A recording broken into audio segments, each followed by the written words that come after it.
I've spent my life around machines built to decide distance, momentum, and survival. And the truth is simpler than glossy briefings make it sound. When you move from theory to the kind of flying where the air feels like it's watching you back, the machine that sets the standard isn't the newest one, but the one that never flinches. It's where the F-22 Raptor shows its nature. The first thing you notice isn't power or bragging rights. It's the way the airframe settles around you, as if the jet was built to erase hesitation rather than advertise strength. Controls feel alive, not sensitive, but responsive in a way that refuses to let you drift mentally. And that balance creates a quiet confidence you don't get from platforms that promise everything, but make you manage their moods. What throws some pilots at first is how the Raptor never turns invisible in the workload. Its structure, its weight, its demand for attention are always present, pushing you to stay sharp instead of letting you coast. Long sorties remind you that the jet is honest. It doesn't hide its appetite for focus, fuel, or precision. And if you fight that, the day turns heavy fast. But when the air gets thick with weather or sensors start stacking pressure, the aircraft finds its place, locking into turns without drama, holding energy through vertical climbs, smoothing out transitions where lesser frames start arguing with physics. In those moments, its reliability becomes a kind of anchor, something you lean on without asking permission. It still has limits, especially when work drags you low or forces you into extended patterns where the jet's hunger makes itself known. But those limits are predictable, consistent, never spiteful. That's why the Raptor stayed the benchmark for the pilots who value control over flash. The ones who don't need a jet that flatters them, just one that answers every demand without turning the sky into a negotiation.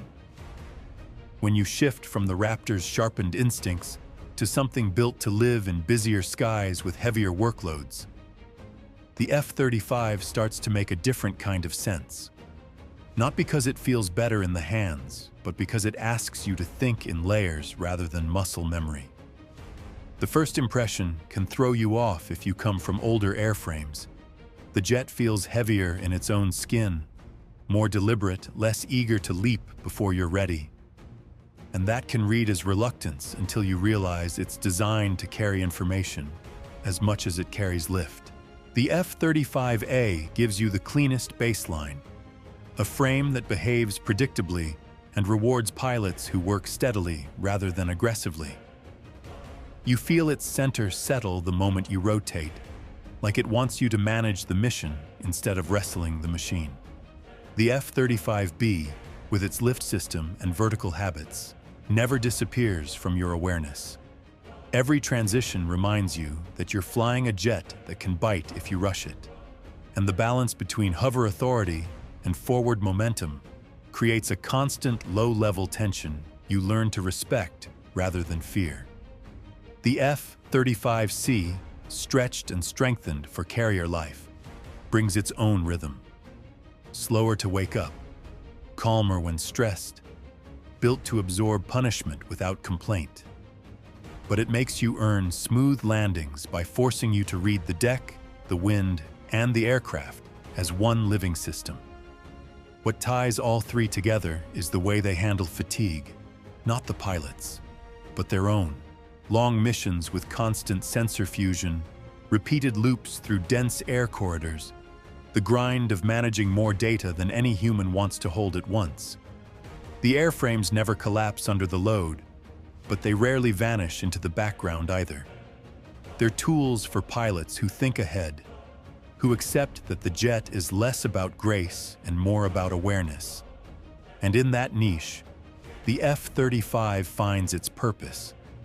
Not a flyer's machine, but a planner's, steady in its demands, loyal in its routines, chosen by those who value a jet that works with them even when it refuses to flatter them.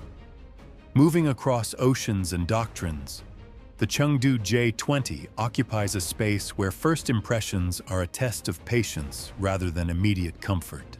The airframe is long, deliberate, a machine that doesn't ask for instinct alone, but for measured inputs. And that can feel awkward at first. The balance is unusual. The control surfaces respond differently than Western designs, and your hands have to adjust to the push and pull of angles that don't match muscle memory. Yet the jet rewards attention. When you flow with its rhythm, the J-20 reveals a surprising steadiness in the climb, a disciplined glide through higher altitudes, and a fuselage that absorbs turbulence with minimal fuss if you respect the lines it prefers.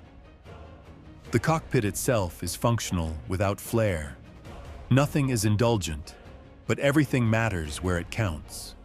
Sensors, displays, and throttle response all interlock, forcing a pilot to remain engaged, to anticipate rather than react. What exposes its edges is the long-haul stress. Sustained missions highlight moments where airflow and frame geometry reveal quirks, where turns at certain velocities demand conscious correction rather than instinctive ease. In those moments, the aircraft reminds you it isn't built to impress the hands of a casual flyer. But in conditions where stealth, disciplined energy management, and calculated speed are required, it performs reliably, holding attitude and trajectory with a patience that becomes reassuring. The J-20 finds its pilots among those who value consistency over flash, predictability over glamour, and who understand that trust in a machine comes from knowing where it will bend and where it will not. A subtle, measured loyalty in the sky that can save you when milliseconds count. Shifting to the Sukhoi Su-57, you feel a machine that wants to move before you finish thinking. A jet built around aggression rather than patience. The first touch on the stick tells you it carries its weight differently. Loose in some bands, tight in others. Never fully disappearing in the hands, but never fighting you outright. It settles into turns with a kind of raw willingness, almost too ready to drop its nose or climb harder than you asked, which forces you to stay honest in your inputs. Long sorties reveal its temperament. The frame flexes through sharper maneuvers comfortably, but drawn-out patterns or heavy weather make you manage it more actively than Western designs.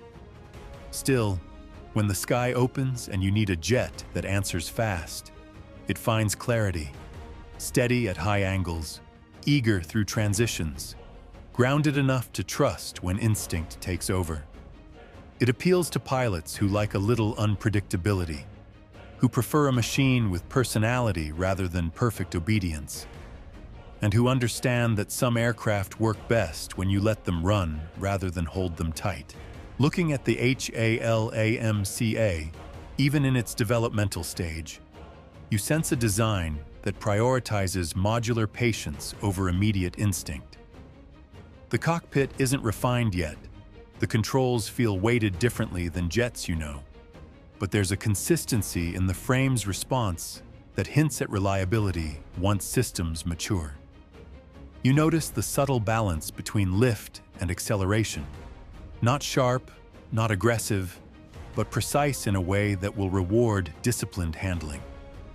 Its edges show in extended maneuvers, where feedback can feel delayed, yet the potential for steady, controlled flight is obvious.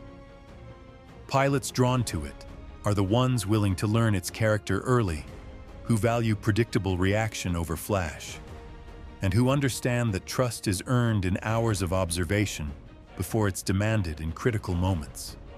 Even unfinished, it communicates a quiet honesty about what it will and won't do. The KAI F-21. Bormai sits in a transitional space between legacy and next-generation thinking, and you feel that as soon as you settle in the cockpit. It's not flashy, not eager to demand attention, but it responds in ways that reward pilots who anticipate rather than react. The airframe carries itself steadily through medium-speed turns, yet higher stress patterns reveal quirks in balance that require focus and adjustment. Controls are precise but deliberate. never forgiving sloppy inputs, which teaches patience over instinctive overcorrection. It excels when rhythm and timing are respected, showing reliability in clean climbs, level transitions, and coordinated formations. Pilots who appreciate it are those who value predictability, understanding its limits without expecting surprises, and who accept that a jet's trustworthiness isn't about raw power. It's about consistent, disciplined response under pressure.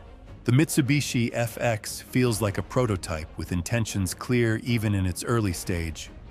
Measured, controlled, built to teach rather than overwhelm. You notice the frame responds steadily, never eager to surprise, and the control layout favors deliberate inputs over instinctive reactions. Its balance shows in clean climbs and cautious maneuvers, though longer patterns reveal the limits of refinement at this point. Pilots drawn to it are those who value predictability and calm authority, who prefer a machine that communicates quietly about what it will do, rather than one that demands attention with every motion. Even as a prototype, it demonstrates a willingness to be trusted once you understand its rhythm. The TFX Kaan carries the feel of active development, a jet that demands attention without forcing it. At first touch, the controls feel cautious, calibrated for precision rather than show, and you quickly realize that trust comes from understanding its tendencies, not brute familiarity.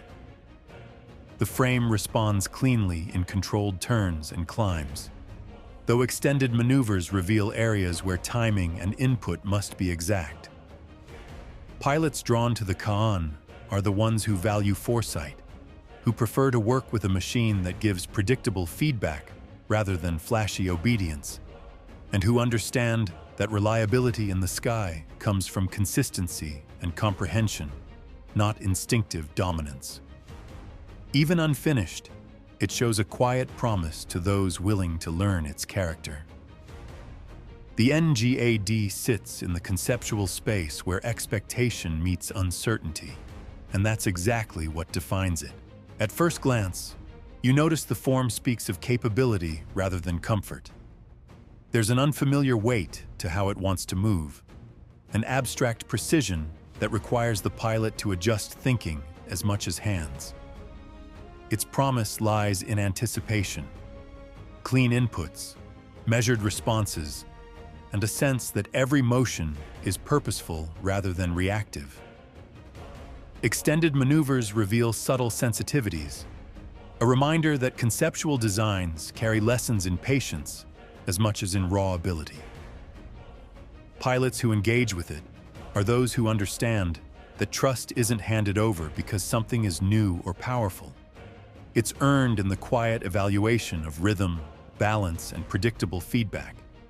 And even as an evolving platform, NGAD communicates a clear truth. Reliability isn't a given, but a habit you cultivate with respect, focus, and awareness. Exactly what separates preparation from assumption when the stakes are high.